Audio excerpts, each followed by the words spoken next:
Tonight on CTV News at 11:30. Unions come out in droves in Sudbury to support striking college staff. We want job security. We don't want managers doing our jobs. Traffic was slowed in parts of the city as workers send a message to Queen's Park. Plus, Sault Ste. Marie's MPP says he's staying on. He can't effectively represent us, so it is really disappointing, again, that he hasn't stepped down. Chris Scott publicly speaks after being criminally charged with assault. And a new airline will soon be taking off in the north. For Sudbury Airport, our focus has been air service development and ensuring that we are able to work with airline partners. Prop Air will be providing links now to Ottawa and parts of Quebec. CTV News at 11:30 with Ian Campbell and Rick Wyman with weather. Well, good evening. Thanks for staying up with us. As the college strike enters its fourth week, efforts to send a message ramped up in Sudbury today. Traffic was slowed in parts of the city as post-secondary workers were joined by a number of supporting unions. CTV's Amanda Hicks starts us off tonight. Gridlock hit the areas surrounding Collège Boreal in Sudbury Thursday morning, with demonstrators slowing vehicles looking to access the campus. If there's any day that caused an impact, I hope it's today. We can create some movement, we can create some noise. Colleges are big employers. I'm from Sturgeon Falls, so it's a big employer in Sturgeon Falls, so we want to keep our job local and we want to save our college. The union says with the strike now entering its fourth week, they're ramping up efforts to get the College Employer Council back to the bargaining table. We want job security. We don't want managers doing our jobs. We want no contracting out.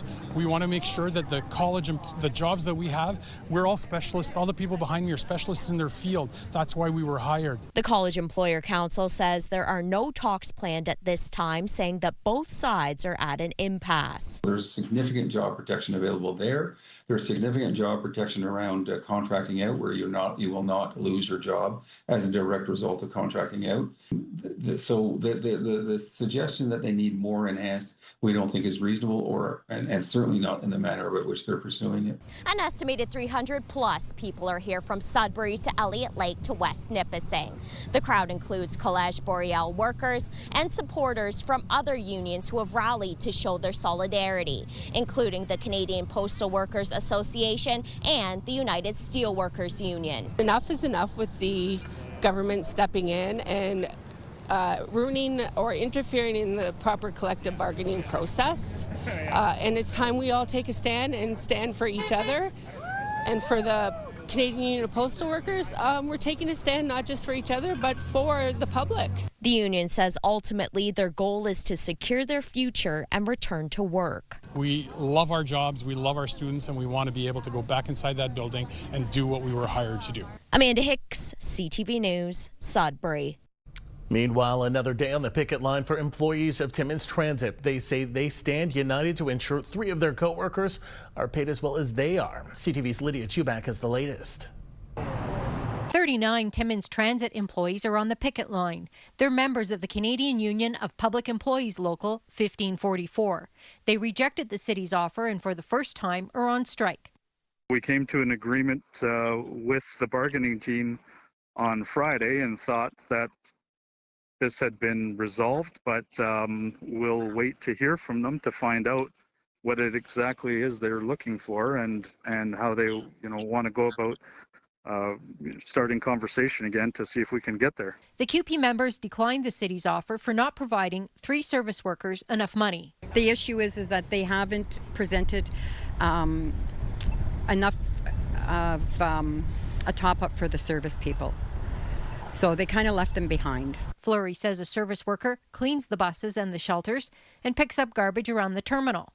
According to the city's website, its offer includes a base rate adjustment of 4.5% for drivers and 8% for mechanics. They offered a good contract, but they forgot the service people, and it's like we're going to stand together, right? That's what we're all about. We stand united. So if they didn't get what they deserve, then that's why we went on strike. I know there's a lot of competition for mechanics to go to the mine sites and all that kind of stuff, but I've always loved the city transit. I love my supervisors and all that kind of stuff. So that's why I'm here fighting for just a smaller group of the team. The strike has left residents without public bus service since Monday. Northern College has hired a private bus company to shuttle its students. QPO officials say Timmins transit workers have been among the lowest paid in the province, and frustration has been building for years. Lydia Chubak, CTV News, Timmins. United Steelworkers Local 2020-05 have ratified a new 4-year agreement with Sudbury mining giant Vale. Office, clerical and technical workers inked a deal that will see a 5% wage increase this year and 3% increase per year for the remainder of the agreement. In a news release, the union said the workers made major gains on pension, health and safety and vacation rights. Sault Ste. Marie's MPP is making his first public comment since being arrested and removed from the Progressive Conservative caucus. It's been over a week and a half since Chris Scott was charged with assault and assault with a weapon. In a social media post today, Scott says he's taking a hiatus as he deals with the legal matters before him and states that he has retained counsel to represent him.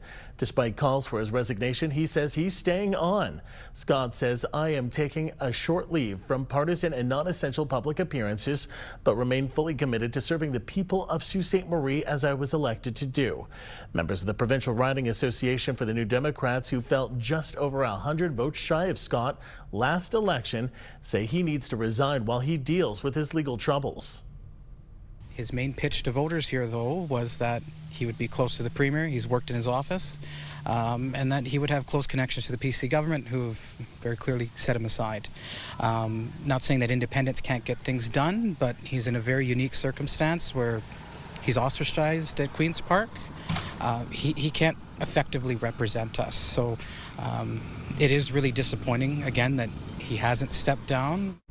Scott adds that his office is open to help residents with casework, government programs, and everyday issues.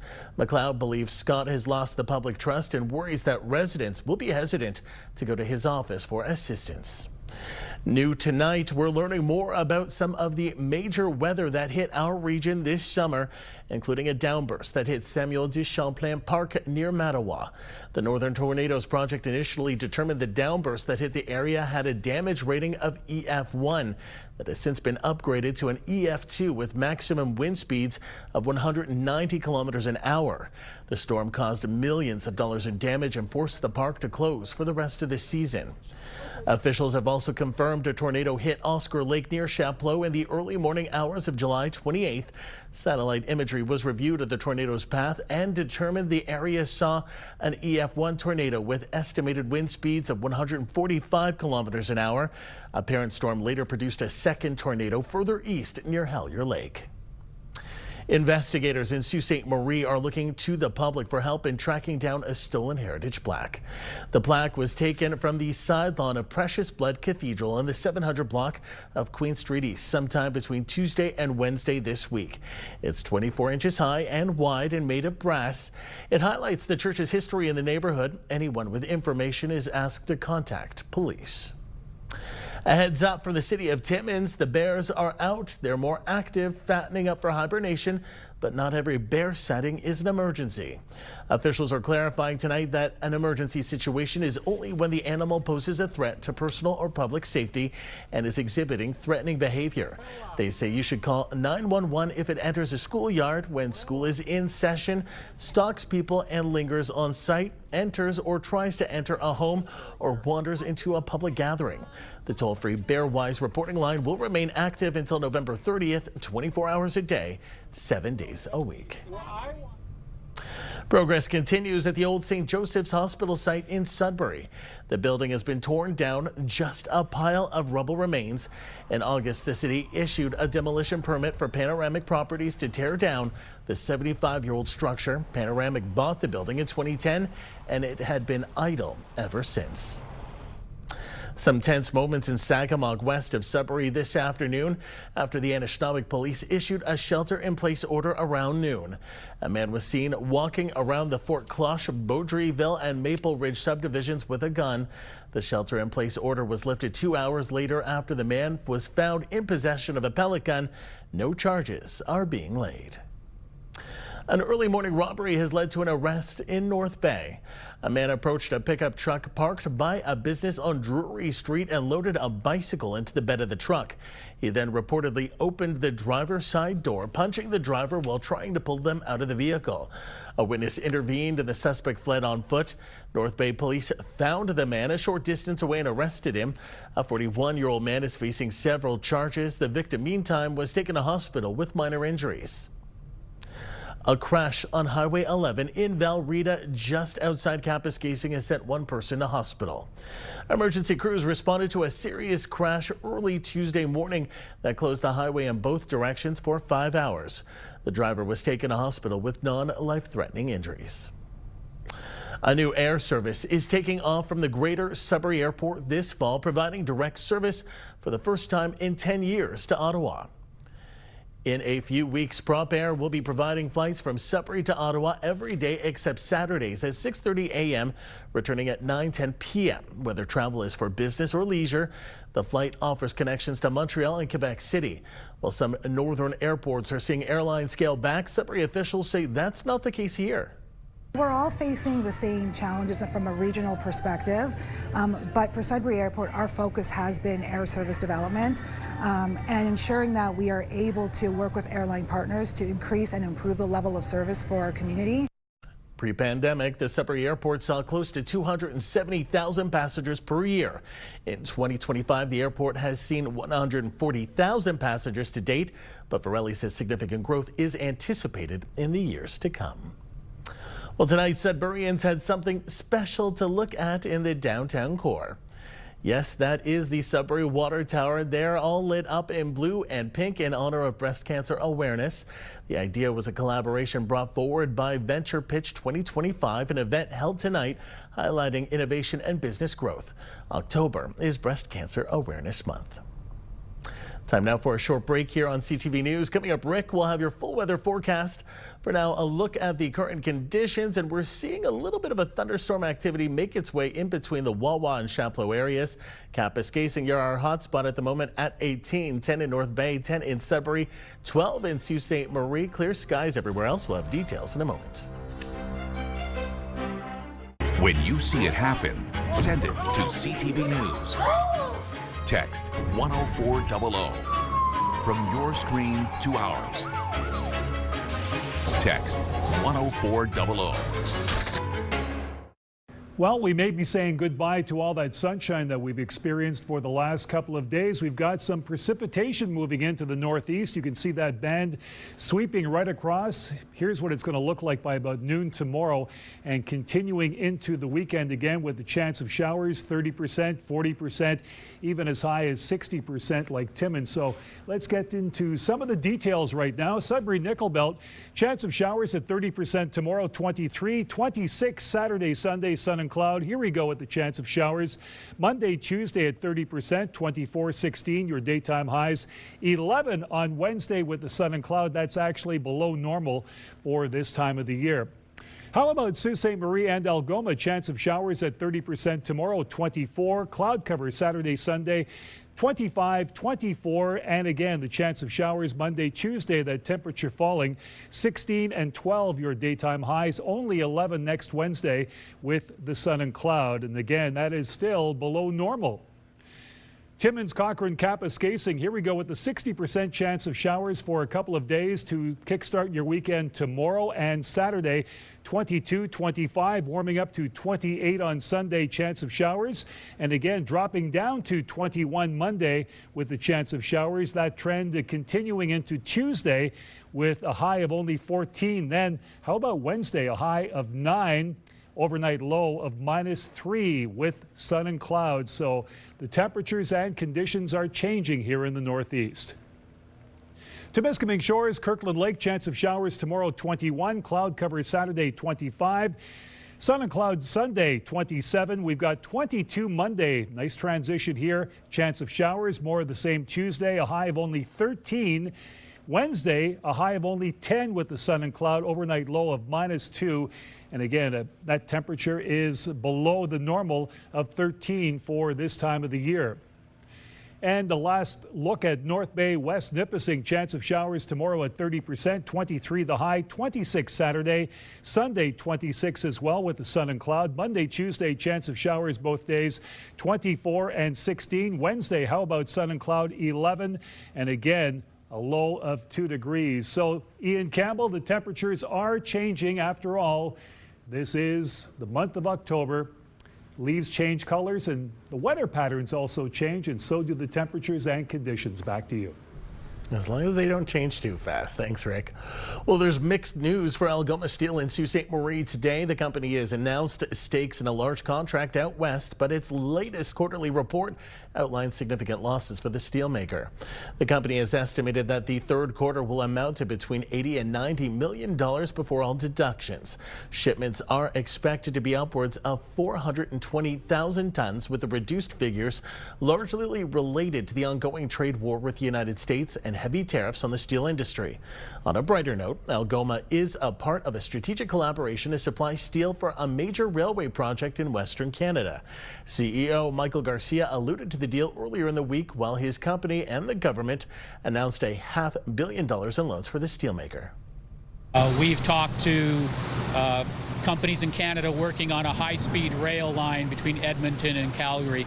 All of these people working on the future of Canada, they know that they are going to be under scrutiny going forward, that if you're building a project in Canada, whether it's a mandate or a preference, there's going to be scrutiny and people are going to be talking about where you're getting your steel. Algoma Steel may supply between 1.5 and 2 million tons of steel over the course of the project. The Greater Sudbury Chamber of Commerce says it's hearing more about safety, cleanliness, and crime in and around downtown businesses. CTV's Alana Everson reports. The Chamber says it recently met with the Mayor and Chief of Police to call for urgent action and leadership about open drug use, public disorder, harassment, break-and-enters, theft, property damage, and unsanitary conditions. It shared examples from businesses. The recommendations that we presented really fall under 3 themes: increased police presence and transparency in how issues are being addressed downtown by the city and by the police. Cleanliness, which is very important, so increased service levels for garbage pickup. The Italian says the third area is back to work policies to increase foot traffic downtown. To further recommendations made by the Chamber, it's conducting a survey until the end of October with area businesses. We're hearing that increased costs for security, employee morale, the safety of their employees and their clients are becoming issues. And these issues are escalating, and our survey results are showing that these instances occur daily in some cases. We talked to one longtime downtown business owner who did not want to appear on camera, but shared some thoughts about the social disorder issues in the area. As a mom, it's really hard to watch these kids having their issues. As a store owner, yes, I definitely feel the impact of what's going on, whether it's frightening customers, deterring them, that sort of thing. So pressure your government. The Chamber says so far, 86% of the respondents to the survey say they have noticed an increase in crime, drug-related activity, safety, and cleanliness issues over the past 6 months. Alana Everson, CTV News, Sudbury. The mayor of Greater Sudbury has some big plans for how the city could address some of its major social issues. CTV's Angela Gemmel has more. Let's continue to work together to address our challenges together and make Sudbury the best place to live, work, and play. Let's move to go. Mayor Paul Lefebvre gets a standing ovation after laying out temporary solutions for several problems plaguing the city. Social issues like homelessness, housing, and mental health. So it's a multi-pronged approach, right, to make sure that we create spaces in our downtown and other areas. People feel safe, welcome, right, and want to participate in a vibrant downtown at the same time that we take care of our most vulnerable individuals. And that's a bit of the plan, right? We know we've been doing a lot of things, It's kind of tying it all in together. Lefebvre wants the city to ask upper levels of government for more funding to create additional supportive housing, while also increasing services and supports at Energy Court for those who are homeless. He wants the city to work with local agencies to help improve mental health services. And he also plans to increase cleaning services and safety around the downtown. Despite the lofty goals, Lefebvre told the crowd he wants to see this all done without raising taxes. That is the goal, and if there are added levels of service that we need to do, we will evaluate, and it's up to council to decide, right, if there is going to be an effect on the levy, but I think we can do it with some of the reorganization that we do with some levels of service that we're providing to ensure that we are meeting our level of service. In a news release issued today, the Greater Sudbury Police Service says it supports the goals and is committed to promoting safety and reducing crime through a balanced, community-focused approach. More on the city-led transformation project will be discussed and voted on at next Tuesday's council meeting. Angela Gamble, CTV News, Sudbury. Still ahead tonight on CTV News. We had a few hockey teams on the ice, both with the OHL and NOJHL. For now, we've got one more shot of the water tower, all lit up, raising awareness for breast cancer. This live angle coming to us from SWSE, the owners of the Sudbury Wolves. Stay with us. There's more to come. You're watching CTV Northern Ontario. Only one Northern team on the ice over in the Ontario Hockey League tonight with the Hounds down in Barrie. Sault Ste. Marie needed a strong third period, and that is what they got. Barrie coming out with an early lead and was able to maintain it for most of the game.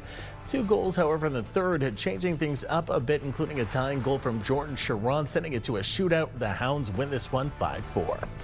Only a pair of games over in the Northern Ontario Junior Hockey League. The Blind River Beavers make quick work of the French River Rapids, beating them in Noelville 5-1. And the Sudbury Cubs notch another win on the board after beating Iroquois Falls 5-1. A retired construction worker from Elliott Lake is $350,000 richer.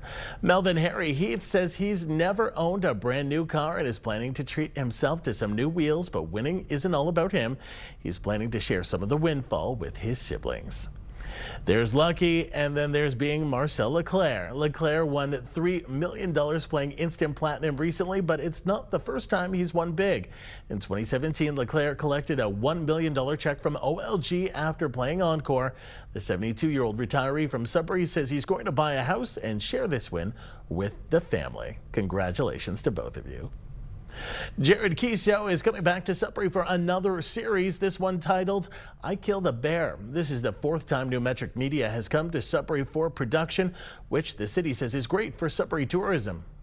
It brings a lot of economic impact from the productions being in town for the length of time that they stay here. They're staying in our accommodations, they're shopping, they are using our workforce to help with set development, and then our workforce for film. That keeps the workforce steady with work throughout the year on a more consistent timing, and so that allows for the film industry to grow and develop here in the north. The 6-part series touts an all-Canadian cast with well-known names like Chad Kroeger from Nickelback and some returning stars from Keeso's Letterkenny and Shoresy. Fielding says that Sudbury's film industry has a lot to offer with the unique charm of the city in combination with rural living and the visual 4 seasons that are prominent in the north. And more filming is underway in Nickel City as Dreams of the Moon is in the process of recording in the downtown core. Dreams of the Moon tells the story of a young woman in Sudbury during the 70s whose dream is to become an astronaut during major world events like the Civil Rights Movement and the Women's Movement. The film shows the Apollo 16 astronauts coming to Sudbury for their training when the landscape closely resembled that of the moon.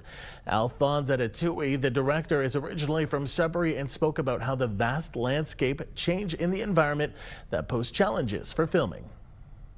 Coming to Sudbury now in 2025 has been a challenge to try to recreate 1971, only because you were so successful in creating green space in Sudbury, you know, and basically we've got to find, or we had to find, places that we could shoot, you know, dark rock, etc. So that was a challenge, but we're able to achieve it. with a little bit of the black rock that you have left and some special effects. But otherwise, Sudbury looks great. Added to, he credits much of his creativity to Sudbury Secondary School, which he said was very advanced and gave him the jump into his career. Lots of great stuff coming out. I think I'm going to be busy. Can't wait to see those done. That takes us to the end of our newscast this Thursday night. For the latest news anytime, remember you can head to our website, CTVNewsNorthernOntario.ca. You can also download our CTV News app. Thanks for watching. Good night.